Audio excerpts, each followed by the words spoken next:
Anna came home around 11 that night.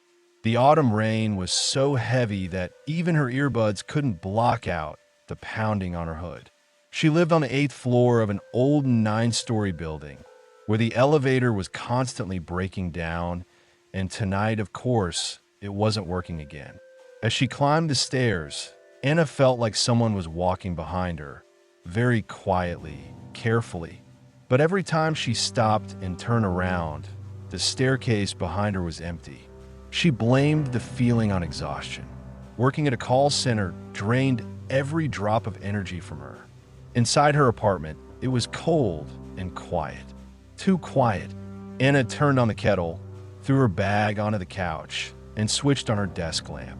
Her cat, Mira, usually poked her head out from under the bed right away, begging for attention. But tonight, there was nothing. No tiny claws on the floor, no soft purring. Mira, Anna called. Silence. Her heart tightened uneasily, but she forced herself to relax. Mira could have been sleeping inside the closet. She did that sometimes. Anna showered, changed into a warm sweater, put on a series, and lay on the couch. 2:13 a.m. The phone rang loud. Anna flinched. The sound echoed painfully through the silence of her apartment. The screen read, "Incoming call. Anna, home." Anna stared at the display. She didn't have a home phone. It had never been connected. And yet, the phone kept ringing. Loud, persistent. Each second stretched like a lifetime. With trembling fingers, Anna pressed answer. At first, nothing. Only faint static like an old radio. Then a whisper.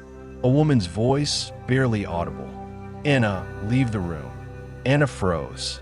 "I want to see your face." The call cut off by itself. Anna stood up sharply, looking around the living room. Empty. Silent. Only the hum of the refrigerator. Then she heard it. Something shifting deeper inside the apartment. Very soft. A creak of floorboards, but not from her steps. She walked toward the bedroom door. It stood wide open, swallowed by darkness. The hallway light stretched a long, thin triangle across the floor inside. She stepped into the dark, and then she heard it. Shuffle, shuffle, as if someone were slowly stepping across the wooden floor. "Mira," she whispered. But the steps were too heavy, too long, too slow, too human. Anna lunged for the switch. The light burst on. The room, empty, except the closet door was slightly open. She remembered clearly closing it earlier, telling herself, "Shut it tight or Mira will climb in again." But now it stood open by a few centimeters. The darkness inside looked thicker than the rest of the room. Anna approached it carefully. "Stop being stupid," she whispered to herself. She yanked the door open. Nothing. Only clothes. Back in the living room, she grabbed her phone and checked the call log. The last call was labeled, "From Internal Line 01.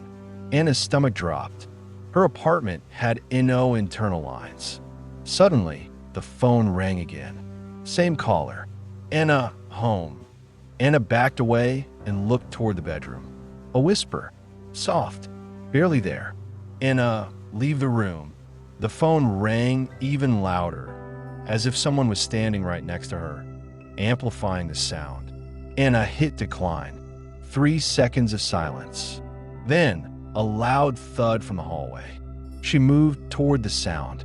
The floor was empty, and she saw the front door. It was slightly open.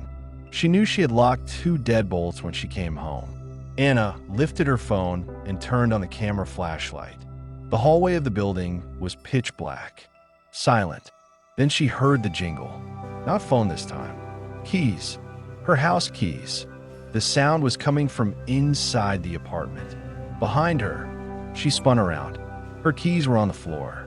By themselves. Cold.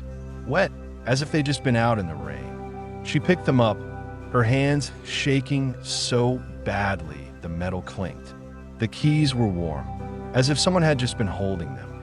Her phone buzzed. A text. Anna opened it. A single photo. A picture of her own back, taken from a meter away. Taken just now. Taken while she stood in the doorway.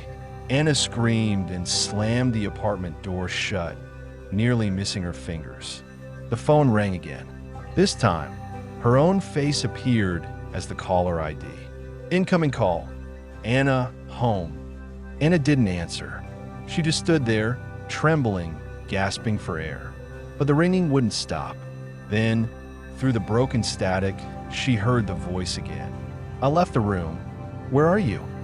At the same moment, a sound came from the bedroom, a floorboard creaking. Anna slowly turned her head. The bedroom door was open again. Someone was standing inside. Tall, thin, motionless. A silhouette, but the face was missing. Only darkness where it should have been. The phone slipped from her hand. The figure whispered, "Come out, Anna. Come out of the room, and I will come out too." The lights went out. Total darkness swallowed the hallway.